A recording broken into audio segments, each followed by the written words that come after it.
You heap the logs and try to fill the little room with words and cheer. But silent feet are on the hill. Across the window, veiled eyes peer. The hosts of lovers young in death go seeking down the world tonight, remembering faces, warmth, and breath. And they shall seek till it is light. Then let the white-flaked logs burn low, lest those who drift before the storm seek gladness in our hearth and know there is no flame can make them warm.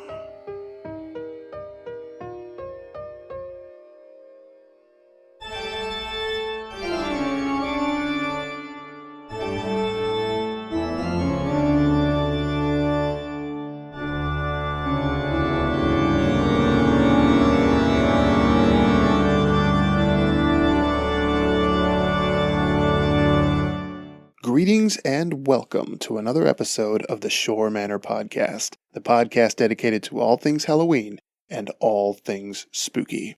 I'm Matt Schorr, Clarksville's self-appointed king of Halloween, and this week's spooky poem was called All Souls Night.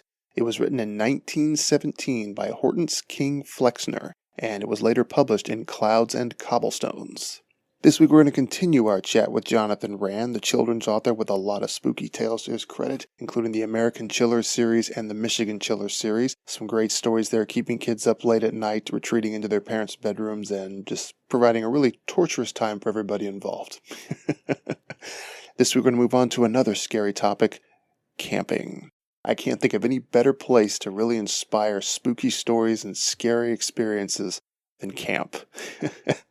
And it just so happens that Johnathan Rand, in addition to his successful writing empire, also has a camp that he runs specifically dedicated to young writers, budding young writers, people who want to be writers in the future. It just so happens that I was actually a part of this camp a few times, offering assistance with video work and social media and things of that nature. And in addition to talking about the camp, we're going to have some cool stories about a few shenanigans that we got into, some really, we're just going to call them wild pranks that we pulled on these kids to just terrify them out of their socks. I should be ashamed of this stuff, but I'm really kind of proud of it. It was really fun, really entertaining. I hope you guys are as entertained listening to it as we were doing it. So I won't waste any more time. We'll jump into this now. Let's get back to Johnathan Rand. One last thing I'd love to talk about. You know, we mentioned creepy settings, the woods at night, camps. With all that in mind, you also have, is it biannual at this point, writers camp for young children looking to get into writing? Yeah, AuthorQuest for kids aged 10 to 13, and we've been doing that since the year 2007. And it really is a ride. It's become a really big part of what my wife and I do. And yeah, the start of it was interesting. We had opened up a store called Schorr Manor in northern Michigan, which is it's kind of cool. It's a store that just sells my books. I've got 110 titles, and we've got warehouses there. It's kind of corporate offices, and so there's myself and other people. I mean, I'm not there all the time, but I've got people that are there, and it's open year round. But there was a woman by the name of Ann Rowland, who's a freelance writer, and she was assigned by a regional magazine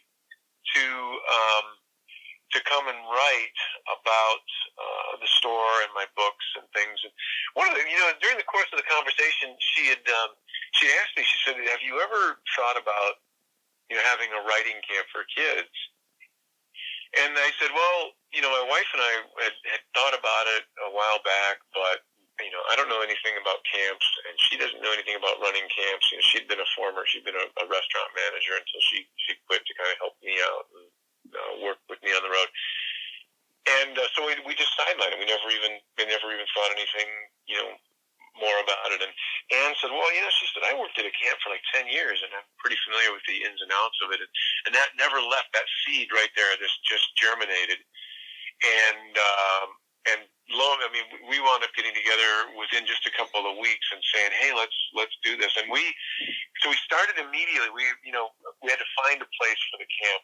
And in the middle of January, during a blizzard, And I'm glad because I had a Jeep Wrangler at the time, and if I hadn't had this vehicle, we wouldn't have made it there because we had to go explore this camp. It's called the Akiak Outdoor Center. It's closed in the wintertime.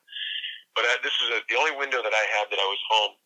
So I grabbed Ann, I grabbed my wife, and we headed out there in this blinding snowstorm. Now there's probably, like 2 to 3 feet of snow that we have to go through, and we made it through this what was left of a 2-track, or should have been a 2-track. And we got there in the afternoon, and the wind was blowing, and it was snowing, but we could still look around, and we could see these buildings, and we were like, "Oh my God, this is it! This is going to be our camp." Even though it was the middle of winter, and our camp was going to be in July of the following summer, or coming summer, we could still look at it and go, "This is it. This is what we need." And so that was it. That solidified it. And it's been really cool. We had our first camp was in July, and we had 36 kids, and word spread really quick. And we had a camp in June of 2008, and that filled up real quick. So we had another one in August of 2008.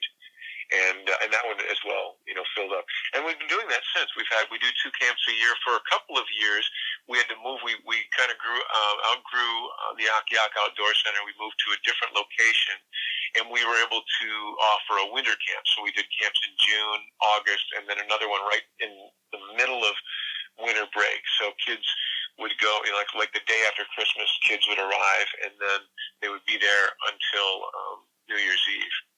Or right about New Year's Eve, and we did that until we moved from Wolverine camps back to the Akiak Outdoor Center. Wolverine camps was wound up being sold, and they're in the process of being sold, and they're not open to the camps anymore.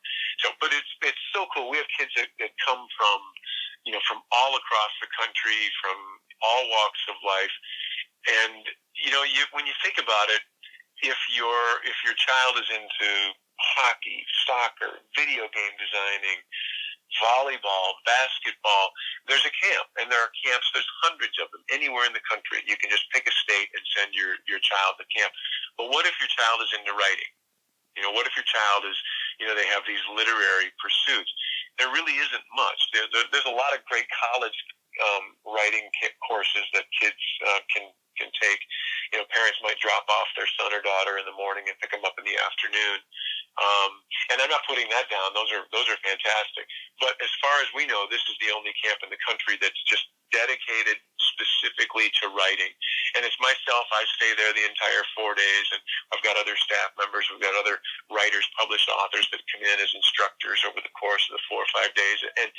And we also do the camp is situated way back in the woods, so we've got the opportunity to really give these kids a great lesson in our natural resources. I'm really big in in doing other things as well. My theory is with this is that if you never get up from the table, you never have anything really new or creative to share. You don't have those experiences. You have to leave your work and you have to go play. And that's what the AuthorQuest experience is about. It's intense writing, a lot of reading, but we have a lot of outdoor time and a lot of fun scheduled outdoors. And a lot of these kids too, they'll come from cities. They'll come from from Detroit, from Pittsburgh, from Washington D.C. or New York. They've never been in the forest before. They haven't seen. We've had a couple kids that said, "I've never seen stars before," and we're like, "You're kidding?" And they're like, "Well, because I live in the city and we don't get a chance to really see stars. I mean, not like you have here. And here, in the middle of the forest, we turn off all the lights. There are no lights there, and the only thing you see are the stars, the Milky Way, and the moon. And it's just it's the coolest experience. We'll have 80 people, 60 kids, and 20 staff members out in the middle of the field in pitch black of night, and everybody's on their back, and we're all just looking up at the stars, and it's very, very cool. So there's a lot. There's more things to do than just writing at camp, but it's a well-rounded experience for everybody. AuthorQuest has a special place in my heart because it is where I got to make a small cameo, I guess we could say, in the story of American Chillers, where you invited me along for the ride for a couple years there, actually, to provide video to put on the website so that parents could see what their kids were up to. And that was, for me, it was a really rewarding experience in a lot of ways, because I I never went to camp as a kid either. And I think I remember when you guys picked me up at the airport, your wife asked me, "So, do you like camping?" And I really just glumly said, "Well, not really." Well, yeah, and that's, and you know, if you've never been camping before, I mean, you're not trial by fire by any means, but you're not staying at a ritzy 5-star hotel either. It's camping by every meaning of the word and phrase. But it's we want to give the kids that experience. So when you wake up in the morning, you've got you're groggy from the night before, and everybody gets enough sleep, but everybody complains that they didn't get enough sleep. But you wake up and you've got this great smells of eggs and breakfast and coffee, and within 24 hours, these kids are really building lifelong friendships. And by the fourth day, the biggest complaint we've ever had at AuthorQuest, in fact, I think it's the only complaint that we ever get, is camp is not long enough. I mean, on the fourth day when we have a graduation, it's almost like we fear there's going to be a mutiny because these kids don't want to go home, and they want to stay. And it really is. It's a great experience for them. I can understand that feeling. I think I felt the same way each time, because it's like, man, it's over. I got to go home now, because it was a lot of fun for me too, and I was just working there. Well, it was fun. Kind of the way you and I met. I'd been down on a speaking tour in your area, and I think you were writing for a newspaper at the time, and we got talking, and you mentioned you were talking about video and all the video that you were doing, and my mind was clicking, and we hit it off really well. And I mean, on that very day, it's like, hey, you want to come to Michigan and video the camp? And I think you just said, sure, okay, right off the top of your head. So that's it was pretty quick. You're right. Yeah, it was kind of. Well, I do that. I have a tendency to do that, and sometimes, I get an idea, and it's like, I run with it and I see what happens, and a lot of times my ideas don't really fly, and I'm like, okay, well, that really didn't work. But when it comes to people, I'm a pretty good judge of character, and like I said, when you and we got talking, and I'm like, this dude is like, we're on the same plane, we're on the same wavelength. There's no question in my mind. And the reason why I did it, we've got a photographer that stays. He's on staff there the entire time, takes pictures, and he loads them up to the website and now Facebook, so you can see hundreds of pictures. If your child comes to AuthorQuest, you're kind of wondering, okay, how's he doing? How's she doing? Well, now you can follow them on Facebook, and you can kind of vicariously experience the camp. And when you brought up video, I was like, wow, we could put together these short little vignettes, and at the end of the day, we could put together this 3, 4, 5-minute mini documentary of what we did that day. And parents can experience camp. They can get a short little snippet of what happened at camp that day. And it was beautiful. It was great. We had so many great positive comments from parents, especially the parents that, their child had never been away to camp before, and the parents, they're a little nervous. They're like, okay, how is he going to handle this? How is she going to handle this? Because we don't allow kids to, there's no phones there. There's no communication. They're there for 4 days. This allows them to go look in and go, oh, hey, there's, my son, there's my daughter, and they're smiling and having a great time, and it kind of puts them at ease. And we've been doing that for a long time. You can go back, literally, you can go back years and see some of these photos and some of the videos that are there. One of the things I wish so badly we could have documented was the one camp where we put together this grand scheme to take advantage of the local legend and folklore of Michigan in that area, of the dog man.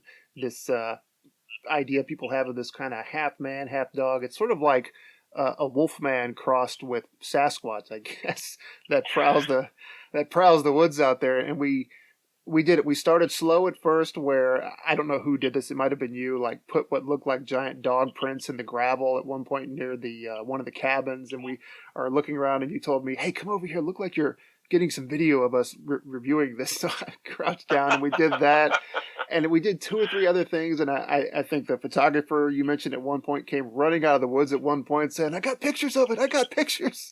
And the kids are off in the distance, like, "What's going on over there?" And then that night the big blow off, we actually had this sort of Wolfman mask that somebody crept into one of the cabins with, and we alerted the people in charge of the cabin that night. And you were able to recreate this sound using a mayonnaise jar, like a bear growling, just as that counselor turned the flashlight on this monstrous face right before he said, "There's nothing in here. It's perfectly safe," and then roar. And yeah, I was there with the artist of your books, the covers, Dwayne Harrison, and he and I just bolted across the camp at light speed, just falling all over ourselves, laughing about this. Because I heard some shrieks out of that cabin at decibel levels I've never heard again since.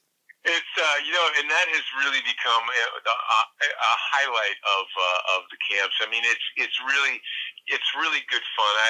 The last night at camp, it's kind of tradition. I tell kind of a campfire story after everybody else is done, and we're all around this big bonfire. Now, there's imagine 80 people around this big bonfire, and most of the time the kids want me to tell some kind of a story, a dogman, type legend story. And the cool thing about it is that, remember, the audience these are kids 10 to 13 years old, and I don't overdo it. It's not. I don't think you have to be gore. I don't talk about blood and gore and mayhem and death all that much. It's all in the timing of the story.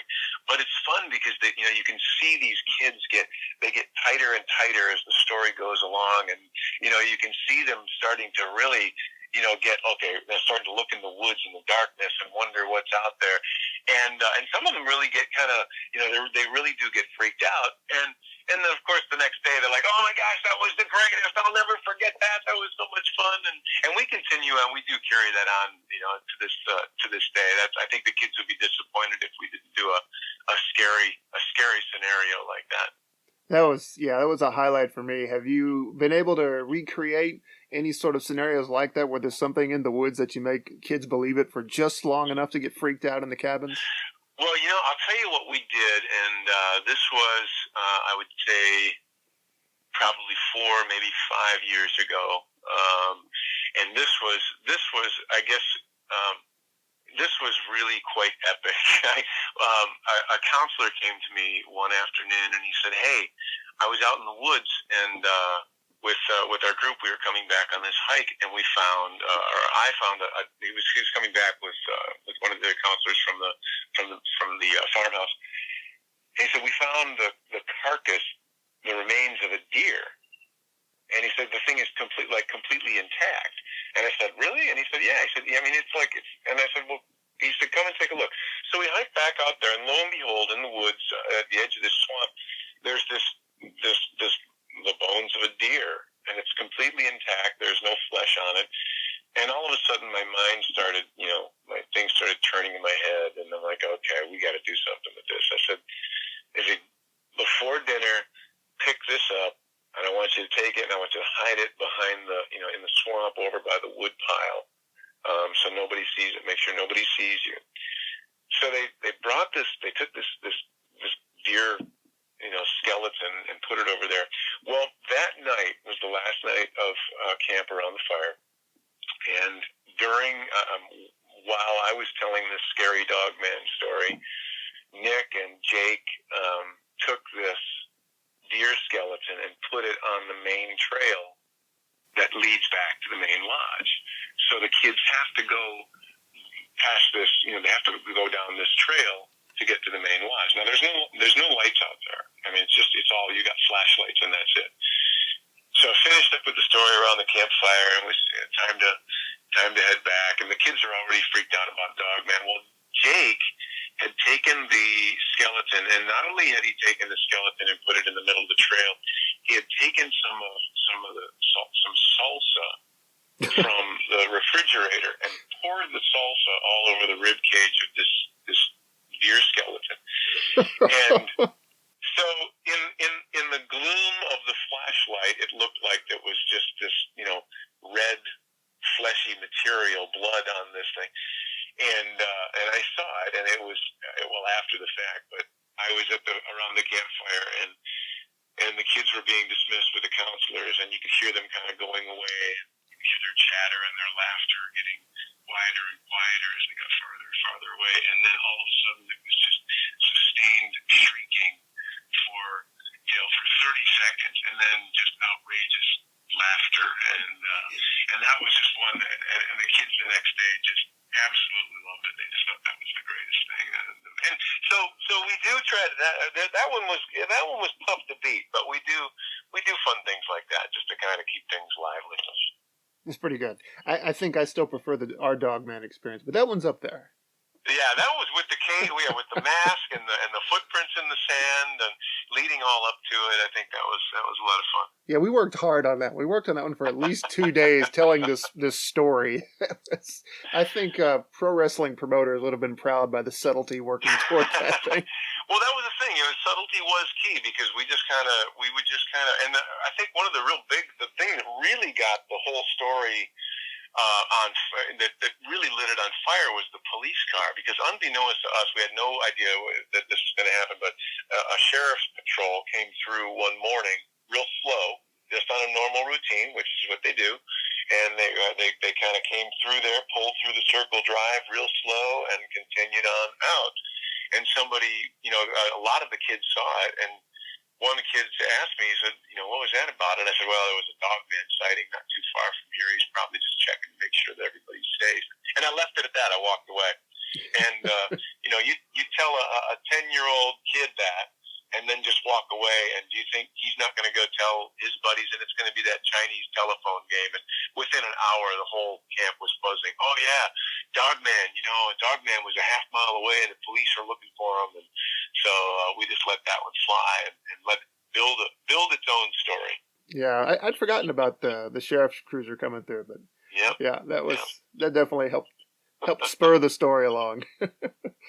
Well, cool. Yeah, I definitely do recommend this AuthorQuest camp to anybody out there who might have a child that is interested in writing and you'd like to give them some exposure to other kids and people who are in that same field and who are interested in that. I wish so badly there had been that when I was a kid growing up and writing. My parents encouraged me as much as they could, and they did a lot of great stuff, but it just wasn't an option available to them. So, yeah, if anybody out there, yeah, I recommend it. It was a lot of fun for me working there, and I know the kids have a good time too.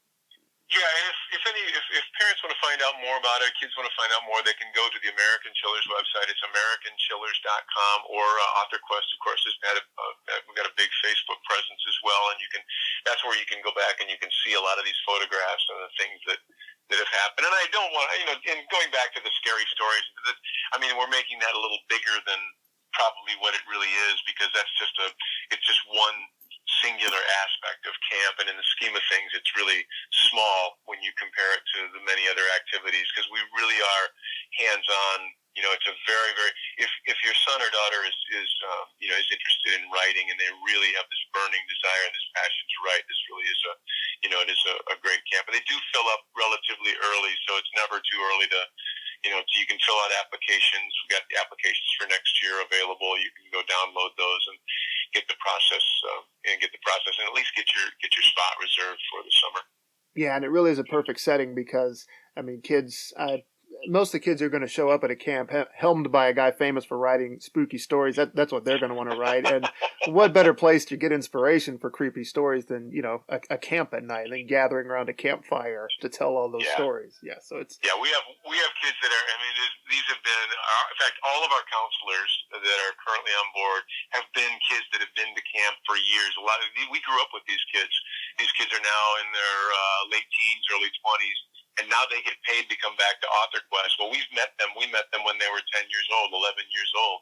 And they just kept coming back and coming back and coming back. And they went up through our counselor and training program. And now they're paid counselors. And it's a wonderful experience. Again, if you don't like to write, it's a nightmare. Well, you won't even be coming if you don't like to write. But if you do love to write, it's 4 days of magic. Yeah, and if there are counselors there who used to be kids there, then I can never come back because I'll come up there and see some adult who'll point at me, hey, you're the camera guy, and I'm going to feel super old at that point. Well, one of our early campers, Alex Bush, has been with us for years and years and years, and we went to his wedding in January. And, oh, wow. Yeah, and he got married, and great guy, super guy. And I talked to him, and I said, I understand. You're married, and I'd love to have you at camp. If you can do it, but I know you got priorities, and priorities change, and that's cool. And he looked at me, he's like, "Are you crazy? Are you?" So he said, "I'm going to be back for for all of them, for every single one." And he said, "That's a prerequisite." And I said, "Well, then we'll have you." So it's great. Great to have these kids coming back year after year like that. That's fantastic. Well, all right. Yeah, this has been a great conversation talking about the American Chillers, Michigan Chillers, Ferocity, bestseller, and of course, AuthorQuest. Before I let you go, Mr. Rand, is there anything else you want to make sure and say to the people who might be listening? No, well, just again, I just reference the website AmericanChillers.com, or you can check out AuthorQuest, or if you're coming to Michigan, there's the store that we have, Chiller Mania, is in northern Lower Michigan. Again, you can look that up on Facebook and see a lot of pictures there. But that store is open 7 days a week, and I'm not there all the time. But chances are, if you come from any great distance, call ahead. I'll do what I can to be there. Well, all right. Thanks again. So we'll close things out on that note. So, Mr. Rand, have a good one. Thanks again for joining me. All right. Thank you, Matt. Take care. All right. Thank you again to Johnathan Rand for taking the time to speak with us here at Schorr Manor. I'm a big fan of scary stories, scary movies, scary everything. So I'm a big fan of his work, ranging from the Michigan Chillers and American Chillers for younger readers all the way up to his more adult fiction with stuff like Bestseller, The Laurentian Channel, Ferocity, and so on. Admittedly, it's a little bit more special to me in that I got to know the man behind the words, but as far as my personal enjoyment goes, I would certainly place his work right up there with the likes of Stephen King, who I have also read quite a bit of. So there you go. If you're interested in some spooky fiction, I definitely recommend Johnathan Rand, a.k.a. Christopher Knight. So now as we bring this episode to a close, let's move on to ways that you can connect with us here at Schorr Manor if you would like. First and foremost, we have our own Facebook page, facebook.com/Schorr Manor. That's SCHORRMANOR. You can keep up with a lot of our news and things that are going on here at the Manor, not to mention show some support for us if you'd like with t-shirts. You can buy t-shirts at our Facebook page. Show your friends all how cool and spooky you are by showing some love for Schorr Manor. And speaking of support, we do also have a Patreon page, patreon.com/Schorr Manor. You can get early access to episodes just like this one, not to mention some other cool digital content. And if you would like to connect with me directly, here are some ways that you can do it.